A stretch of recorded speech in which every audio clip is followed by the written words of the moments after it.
Chapter 1. Another Lovely Day. Suddenly, he woke up. He saw the light coming through the curtains. Evelyn was still sleeping beside him. This was strange. They always woke up together. He looked at his watch. It was 7:30. He tried to think. Yes, they always woke up at exactly 9 o'clock. He couldn't remember waking up before 9. Not once. Why was that? Everyone in the city woke up at exactly 9 o'clock, every single day. He got out of bed quietly. Evelyn didn't move. He walked to the window and opened the curtains. He looked at the quiet city. There was nobody. Then he quickly got dressed and sat on the chair. He had to think. He had to remember. 2 hours later, when Evelyn opened her eyes, he was still sitting there. "Patrick, what are you doing?" she asked. "I woke up early," he said. Early. It sounded strange, but why did it sound strange? "Patrick, is something wrong?" "Wrong? No, nothing's wrong. I just wanted to get up. That's all." Evelyn dressed. She smiled and said, "It's time for breakfast." "Come on. We mustn't be late." He was about to ask, "Why not?" But he didn't. He stood up. Yes, it's time for breakfast. But I'm not feeling hungry today. You go down for breakfast. I'll see you later." Evelyn looked at him. "We have to go to breakfast. Are you feeling sick?" "I'll call the doctor." The doctor. He didn't want to see the doctor. Yes, he had to go to breakfast. Evelyn was standing by the door. She looked annoyed. "Evelyn, I didn't eat anything yesterday or the day before. I feel different," he said. Evelyn picked up the phone. "Of course you feel different, Patrick. You are sick. I'll get the doctor." "Don't call the doctor, Evelyn. Please. I want you to feel hungry. I haven't felt hungry for a long time. I want you to remember the feeling," he said. She looked worried. "I don't understand what you're saying." "Nobody wants to feel hungry," she said. "That's it. Nobody wants to feel hungry. Nobody wants to feel sad. Nobody wants to feel anything. Yesterday and the day before, I didn't eat. Nobody noticed. I threw the food away. And now I'm starting to remember things. I think there's something in the food, a drug. Because of that drug, we can't remember things." Evelyn's face turned red. "You're crazy," she said quietly. "Perhaps, but why can't we remember anything? What is this place?" he said. "It's our home," she said quietly. "Our home? When did we come here?" "I don't know, Patrick. Is it important?" "Why did we come here?" he asked angrily. We... Oh, Patrick. I can't remember. Don't worry about it. Look, don't be stupid. We're going to be very busy today. First, we'll go to the baking class. Today, you'll be making a cheesecake. Then, we're going to go boating. Then lunch. Then we can lie beside the sea before tennis. Then there's dinner. I'll make lamb roast for dinner. Then we can watch a movie in the TV lounge, have a drink, and go to bed. We'll be tired." "Tired? At 9 o'clock?" "Well, yes. That's bedtime. We need 12 hours of sleep every night. Everybody says that." "Evelyn, how long have we been here?" "I don't know, Patrick." "We call this place home. We used to come here on holidays. We used to call this our hotel room. Now we call it home. Don't you remember? I don't remember that. That's stupid. No, it isn't, Evelyn. I remembered this morning, when I woke up early. Perhaps you didn't wake up, Patrick. Perhaps you had a dream. A strange dream, that's all. But I did wake up, Evelyn. You saw me. I was sitting on that chair, all dressed up. I'm not sure. Were you? I can't remember now. She smiled at him. Come on, it's such a beautiful day. Let's go and have breakfast. She opened the door. Patrick looked at her and said, You've forgotten our conversation, haven't you? You've forgotten it already. Chapter 2. I love breakfast. Patrick followed her into the corridor.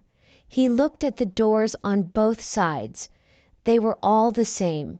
They went to the lift. Evelyn pressed the button and the doors opened. Morning, Evelyn. Morning, Patrick. Tom, the sports organizer, was already in the lift.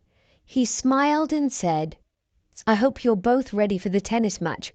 We're playing level 15 this afternoon. The line of people was very long. They were all waiting for breakfast. Patrick looked around. Everyone was wearing jeans and t-shirts, both the men and the women. Patrick looked down at his t-shirt. It was dark blue, the level 6 color. His jeans were dark blue too. There were different colors for all the levels. The man in front of him was wearing a red level 3 t-shirt. Peanut butter? I love peanut butter, said Evelyn. So do I, said Tom. Patrick smiled. Every day breakfast was peanut butter with bread. Every day Evelyn seemed happy with it. She always seemed happy with lunch too, and dinner. Everybody seemed happy. He thought about the food. Lunch was usually soup and some salad. Dinner was usually beans and some kind of rice. They sometimes had a little meat or fish, but not often. But they never felt hungry. Patrick took a spoon of peanut butter and an energy drink. He sat with Evelyn and Tom on the table. The restaurant had big windows, and through them you could see the large swimming pool. Families with children all lived on the other side of the pool. On this side, there were people without children. Patrick stopped and thought, none of us have had children here. And the youngest children on the other side are 10 or 9 years old. They used to be younger. It means that no children have been born here. And the youngest children are 10 or 9. Patrick waited for a moment. He put his plate down on an empty table. It was difficult. Thinking was difficult. So maybe that's how long we've been here. 9 to 10 years. He felt happy with himself. He looked around quickly. Nobody was watching him. He picked up his plate again and walked over to the dustbin. Quickly, he threw the food and drink away. He looked around again. No, nobody saw him. He started to walk to Evelyn's table.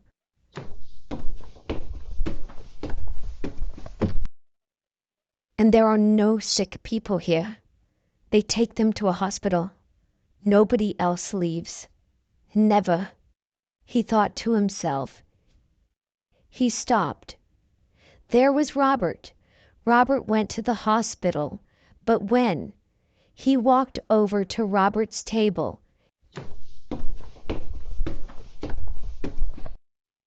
Robert, good morning, he said. Good morning, Patrick. Lovely day, isn't it? How's your leg, Robert? Is it better? Robert looked surprised. My leg? There's nothing wrong with my leg. Don't you remember, Robert? You hurt your leg. You cut it by the tennis court. I was with you. You fell on a glass, and it broke, cutting you badly. They took you to the hospital. You went in a helicopter." Robert stopped eating. He looked worried for a moment. Then he said, "I've never gone to hospital in my life, and I've never been in a helicopter. Is this a joke?" Patrick looked down. Robert was wearing yellow level 12 jeans. He could see the red scar on Robert's leg. He looked at Robert again. Robert was smiling. "Patrick, are you all right?" It was Tom. He was standing behind him. "I was just talking to Robert about his leg. He cut his leg when we were at the tennis court. Look, there's the scar. You remember Tom? He fell on a glass. You carried him to the helicopter." Tom wasn't smiling. "Patrick, can you come to my office after breakfast? I want to talk to you." Patrick looked at Tom carefully. Tom was the sports organizer for level 6. There were a lot of organizers. They all lived on the highest level of the building, level 30. There were organizers for sports, baking, yoga, music, dance, everything. "No, I can't come to your office, Tom. I'm busy." Tom looked surprised. "Busy? What do you mean?" Patrick turned and quickly walked out of the restaurant.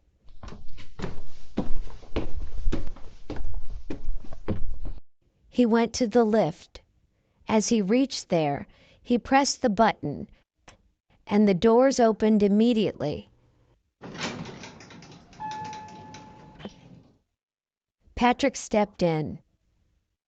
Tom was running along the corridor towards him. Patrick pressed the button, and the doors closed. Patrick looked at the buttons. There were 30 levels. He pressed number 30. Chapter 3. The 30th level. The lift stopped. Patrick walked out. The corridor was empty. The rooms were bigger here. There was more distance between the doors. Then he heard a noise. It was a bell. The door of the next lift was opening. Patrick stepped back. Tom was coming out of the lift door. "Patrick, what are you doing?" "This is level 30. You shouldn't be here." Tom said. "Why not? And why are you following me?" said Patrick. "I must speak to you. It's important," said Tom. Patrick looked at Tom. Tom was looking at the wall next to the lift. There was a white button on the wall. Tom was moving towards the button. Patrick stepped between Tom and the button and said, "Okay then, where shall we talk?" Tom looked worried. "We can go to my office. We can talk there." Patrick thought for a moment. Tom was bigger than Patrick, and stronger too. Patrick thought about the sports in Terra Vista City. Nobody tried to win, ever. Why not? He could remember the day before when he played tennis against Tom. Patrick tried to win. He wanted to win. Tom was surprised then. Patrick smiled. "Come on, let's go to your office. I must not be late for the baking class. I'll be making a cheesecake today." Patrick stepped into the lift and Tom followed him. As Tom moved his hand towards the level 1 button, Patrick hit him hard on the back of his head. Tom fell onto the floor. "I knocked him out. I hit him once and knocked him out. Where did I learn that? There were no fights in Terra Vista City. Nobody was ever angry," Patrick thought. Patrick looked at the buttons. He pressed the button for level 5. There was nobody on level 5 at this time of the morning. Chapter 4. On the Top. Patrick walked along the corridor. There were some stairs at the end. He ran up the stairs. There was a door at the top. He pushed the door, and it opened. It wasn't locked, and there he was, on the roof. Patrick looked around. A large helicopter was standing on the roof. He stopped and looked at it for a moment. The helicopter was Bell 214. He thought for a moment. Bell 214 had 18 seats and 2 engines. But how did he know that? He tried to remember. Of course. He used to work at a helicopter factory. He used to make helicopters. He used to work. But when was that? And where? Why did he stop working? And why did he come to Terra Vista City? Patrick walked across the roof. It was very wide. He looked at the skyline of Terra Vista City. There was another valley with more buildings. It looked exactly like Terra Vista City. There was a door on the other side with a notice on it, Salida. He tried to think. Salida. It was Spanish. It meant exit. But when did he learn Spanish? He turned and ran over to the helicopter. The door was open. There were a lot of boxes inside. They were empty. Patrick climbed in and hid behind the boxes. There was something written on the boxes in English, German, and Spanish. He looked at more boxes. Well, that's it. We've delivered everything to the German and Italian sections. Yes, we can do the French and English sections this afternoon. Chapter 5. Patrick remembers more. The engine started, and he couldn't hear anything else. The helicopter took off into the sky. Patrick moved quietly to the window and looked down. He could see so many valleys like Terra Vista City. They flew over the valleys for half an hour. Then Patrick could see fields, trees, and farms. From far above he saw a town with factories and smoke. The helicopter began to land. Patrick hid behind the boxes again. The helicopter landed and the door opened. Some men began to move the boxes. Patrick stood up and said, "Hello, where are we?" The men looked at each other. They didn't speak. Another man climbed into the helicopter. "It's all right. It's just another one from the valleys," he said to the men. He looked at Patrick. "Why have you come here?" "I don't know. I started to remember things. I wanted to remember more," said Patrick. "You've come from Terra Vista City, haven't you?" asked the man. "Yes," said Patrick. I see. I think you should come with me." Patrick followed the man out of the helicopter. "My name's Jack. Come to my office," said the man. Patrick looked around. They were at a small airport. He could see 7 to 8 helicopters, 4 large planes, and a lot of trucks. All the helicopters were Bell 214. Men were putting those boxes into them. Jack took Patrick to a small building. They went inside. They went to a small dirty office. Patrick looked around. In Terra Vista City, everything was always in the right place. Nothing was messy or dirty. "Sit down.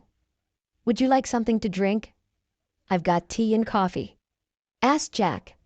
No thank you, said Patrick. Jack laughed. Don't worry, there's nothing in it. I'm sure you're very hungry and very thirsty. How do you know that? Said Patrick. Jack sat down. They are always hungry and thirsty. That's why they're here. Look, don't worry. Terra Vista City isn't a prison. When the helicopter took off, the pilots knew there was somebody else there. They knew because of the extra weight. Why didn't they take me back then? Asked Patrick. I've told you, it isn't a prison. You got into the helicopter because you wanted to leave. That's fine. You've left. We didn't stop you. Patrick thought for a moment and then said, there was a man, one of the sports organizers. His name's Tom. He wanted to stop me. I knocked him out. I left him in the lift and sent the lift down to level 5. I didn't want to hurt him. He's all right. You didn't hurt him badly.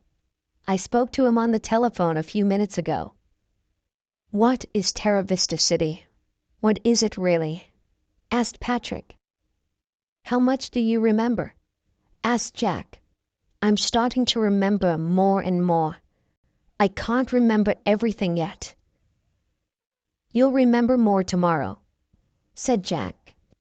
Well, I used to work in a helicopter factory in London. This isn't London, is it? No, it isn't, replied Jack. I lost my job. The factory closed. I was unemployed for a long time. Then I saw an advertisement. I read it in newspaper, I think. It was for very cheap 40 days holiday for the unemployed. Very cheap. We left London and flew to Terra Vista City. I don't remember much since then, but I remember something. I haven't seen or talked about money for years. Jack smiled. Terra Vista City is one of the oldest towns here. It opened 9 years ago. You haven't seen money for 9 years. But what's happening? Asked Patrick. 9 years ago, there were millions of unemployed people all over the world. There was very little work. Computers were doing everything. There was fighting in the streets, riots, hunger. The governments all over the world had a meeting, a secret meeting. They built Terra Vista City and hundreds of places like it. All of them are in warm, sunny places near the sea. They sent unemployed people on holidays. They give everyone drugs in the food. So there is no fighting, no hunger, no children in these cities. There is also no memory. Nobody can remember anything. Everybody lives for today. But that's terrible, said Patrick. Is it? Is it really? Things were much worse before. Jack said. Are you going to send me back there? Asked Patrick. You can choose. We can give you a drug. You'll wake up tomorrow in Terra Vista City, and you won't remember anything about today. You said I can choose, said Patrick. Yes? You can either stay here, or you can go back to London. We'll find you a job. Life will be difficult. You'll have to work hard, but I'll be free, said Patrick. Yes, you will be.